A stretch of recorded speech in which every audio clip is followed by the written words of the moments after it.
É com muito prazer, é com muito carinho que estamos de volta para darmos prosseguimento aos nossos estudos de toda quarta-feira sobre o Livro dos Espíritos. Hoje nós queremos iniciar com a nossa mensagem evangélica, que objetiva levar para todos amor, carinho, ternura. Portanto, em momentos de incerteza, a espiritualidade oferece consolo e direção. As mensagens espíritas trazem força para enfrentar os desafios e fé de que tudo acontece no tempo certo. Confiar no amparo divino é lembrar que, mesmo nas lutas, há um propósito maior conduzindo cada passo.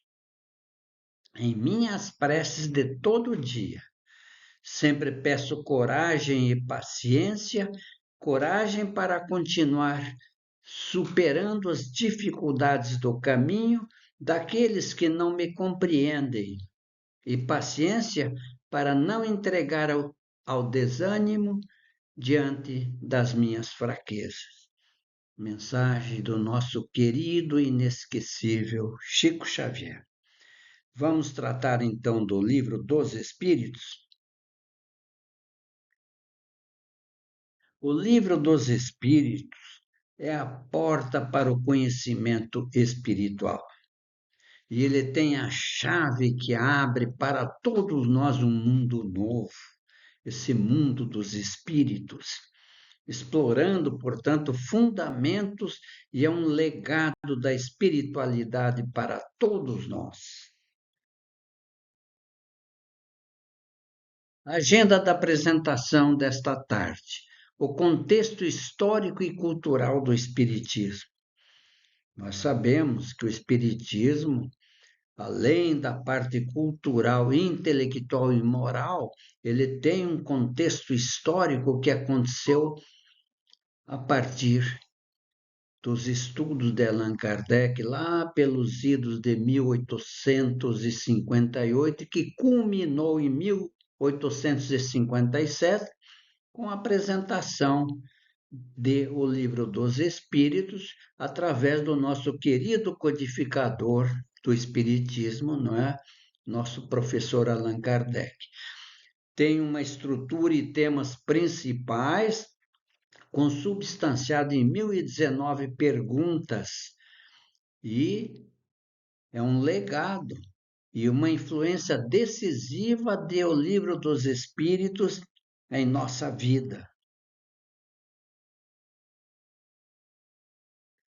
O surgimento da doutrina Espiritismo. Como surgiu? A origem do Espiritismo, ela se perde na noite dos tempos, porque sempre existiu espíritos.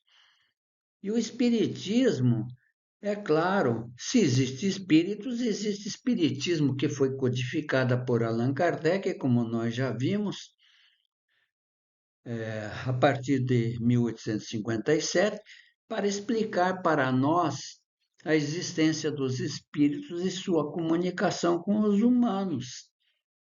Portanto, é uma visão racional e moral que a doutrina espírita propõe numa abordagem moral, espiritual e intelectual para as relações espirituais e humanas com todos nós. E daí vamos entrar, então, nas perguntas e respostas.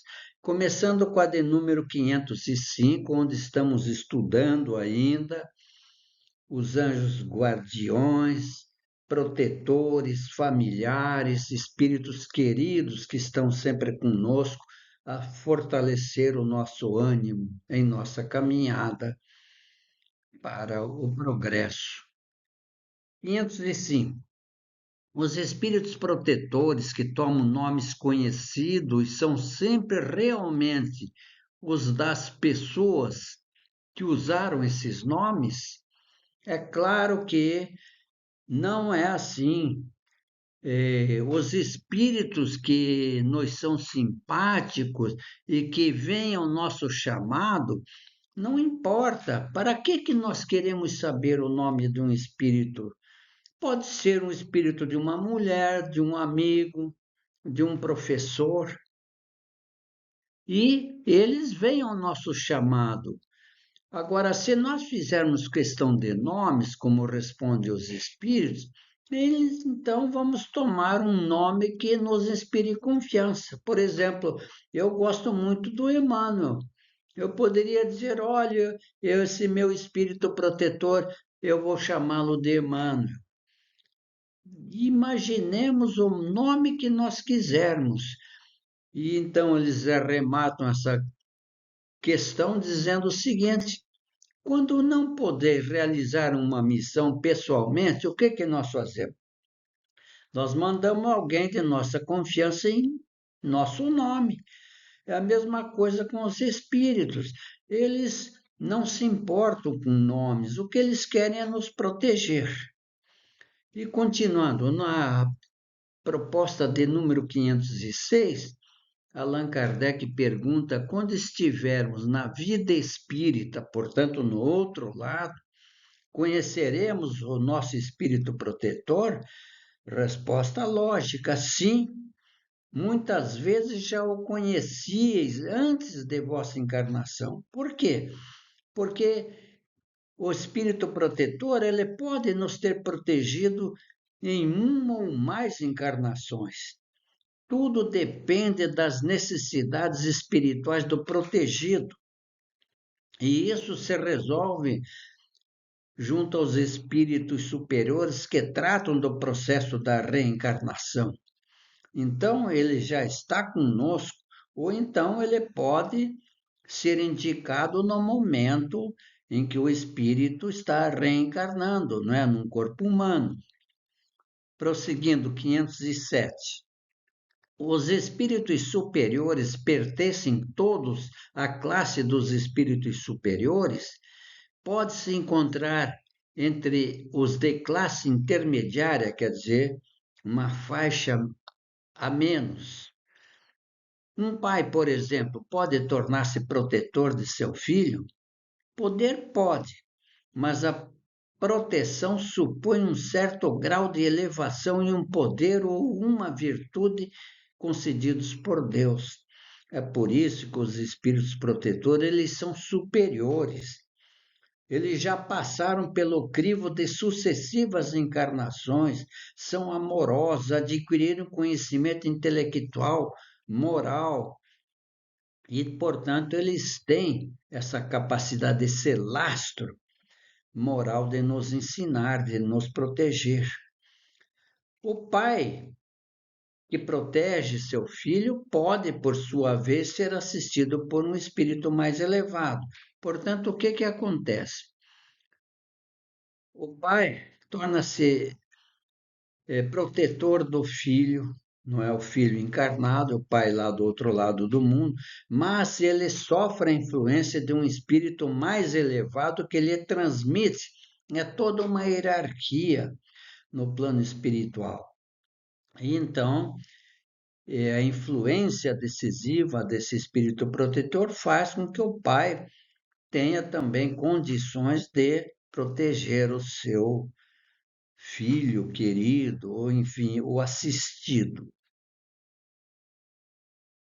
Na 508, os espíritos que deixaram a Terra em boas condições podem sempre proteger os que amam e que lhes sobrevivem? Resposta: seu poder é mais ou menos restrito. A posição em que se encontram não lhes dá toda a liberdade de ação, o que é perfeitamente lógico. Somente espíritos de uma altíssima evolução espiritual é que têm uma certa liberdade maior. Portanto, o poder desses espíritos tem uma certa restrição, mas são de grande capacidade de ensinar, de levar ao seu protegido tudo aquilo que ele necessita. Na 509, homens que se encontram no estado selvagem ou de inferioridade moral têm igualmente os seus espíritos protetores, e nesse caso, esses espíritos são de ordem tão elevada quanto a dos protetores dos homens mais avançados? Resposta criteriosa dos espíritos que estavam ensinando Allan Kardec. Cada homem tem um espírito que vela por ele. Isso é ponto pacífico. Mas as missões são relativas ao seu objetivo. Não dareis a uma criança que começa a aprender a ler um professor de filosofia, não é? Não vamos dar um professor de matemática avançada para uma criança quando um simples professor de aritmética, não é? De ordem infantil poderá lecionar essa criança muito melhor do que um espírito de grande capacidade matemática. O progresso de um espírito familiar, ele segue de perto o do espírito protegido. Tendes vós mesmos um espírito superior que vela por vós. Podeis também tornar-vos um protetor de um espírito inferior, e os progressos que os ajudardes a fazer contribuirão para o vosso adiantamento, e Deus não pede ao espírito mais do que a sua natureza comporta e o grau de elevação a que alcançou. Então, vocês vejam que é uma resposta coerente. Então, nós aqui podemos nos tornar protetor de um espírito inferior a nós, e os progressos que nós fizermos, que esse espírito evolua, e nós estamos assim fazendo uma grande contribuição para o nosso adiantamento. Nós seríamos assim como professores ensinando um aluno. E ao ensinar, nós também estamos aprendendo. É verdade, porque quem ensina aprende também, adquire experiência. E aquilo vai penetrando em seu cérebro, em sua mente, de tal sorte que o seu conhecimento ele não precisa nem mais consultar os livros, está tudo na sua mente. Então, tudo isso gera um adiantamento. E Deus, é claro, ele não vai pedir alguma coisa que esteja além daquilo que nós podemos oferecer para aquele que será nosso assistido. Vamos em frente. Pessoal, aqui eu tenho um vídeo muito bonito do nosso querido Chico Xavier. Mas eu não sei, eu devo estar com problema de som, porque eu vou passar o vídeo, mas acredito que eu já passei para uma outra pessoa e ela só assistiu o vídeo, mas sem som. E o som é ponto capital.